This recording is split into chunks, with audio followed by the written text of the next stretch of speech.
വരവ് വരവ് എന്ന് പറഞ്ഞിട്ട് ഒരു ടൈറ്റിൽ പോസ്റ്റർ ഇപ്പോ ഇട്ടിരുന്ന ജോർജ് ജോർജ് ലീഡ് റോൾ ചെയ്യുന്നത്. വരവിന്റെ കാര്യം പറയുമ്പോൾ നമ്മൾ മുമ്പത്തെ ഒരു കാര്യം പറയാനാണ്, അത് നമ്മുടെ ടോവിനോടെ വരവിന്റെ കാര്യം. ആ വരവ് പ്രൊഡക്ഷൻ ഹൗസ് അല്ല ഇതിന്റെ പ്രൊഡക്ഷൻ ഹൗസ്. രണ്ട് സിനിമകളാണോ എന്നുള്ള സംശയം ആ ടൈറ്റിൽ അവർ ഇവർക്ക് കൊടുത്തോ എന്നൊക്കെ സംശയം ഉണ്ടായിരുന്നു. ഇതിപ്പോ ഇവരെന്തായാലും ഷൂട്ട് തുടങ്ങാൻ പോവാണെന്നുള്ള കാര്യത്തിൽ കാണുന്നുണ്ട് നമ്മള്. അപ്പൊ എന്തായാലും ഷാജി കൈലാസിന്റെ സിനിമ വരുന്നു. ഷാജി കൈലാസിന്റെ സിനിമ സ്ക്രിപ്റ്റ് AK സാജൻ എഴുതണമെന്ന് കേട്ടു. AK സാജൻ എന്ന് പറഞ്ഞു കഴിഞ്ഞാൽ നല്ലൊരു റൈറ്ററാണ്.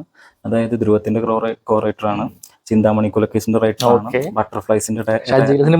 അദ്ദേഹം ഇപ്പോ ലാസ്റ്റ് സംവിധാനം ചെയ്ത സിനിമ നമ്മുടെ പുതിയ നിയമം എന്ന് പറഞ്ഞ മമ്മൂട്ടിയുടെ സിനിമ. പക്ഷെ അവസാനം ചെയ്ത ഒരു സിനിമ പാളിപ്പോയി, നമ്മുടെ ജോർജ് പുലിമട എന്ന് പറഞ്ഞ സിനിമ. അങ്ങനെയാണ് ശ്രദ്ധിക്കപ്പെട്ടില്ല സിനിമ. പക്ഷെ അദ്ദേഹം ഒരു നല്ല റൈറ്ററാണ്. AK സാജൻ എന്ന് പറഞ്ഞു കഴിഞ്ഞാൽ പണി സിനിമ ഇറങ്ങിയതിനു ശേഷം ജോജു എന്ന് പറഞ്ഞിട്ടുള്ള ആക്ടർക്ക് ഇപ്പൊ ഒരു അത്യാവശ്യം നല്ല എന്താ പറയാ, അതെ അയാൾക്കൊരു വാല്യൂ ഉണ്ട്. അയാളുടെ പടമാണ് കയറി കാണാനുള്ള ലെവൽകളൊക്കെ ഷാജി കൈലാസിന്റെ അവസാനം വന്ന കുറച്ച് പടങ്ങൾ മോശമായിരുന്നു. എന്തായാലും നന്നാവട്ടെ, ആക്ഷൻ ഫിലിമൊക്കെ ആവട്ടെ.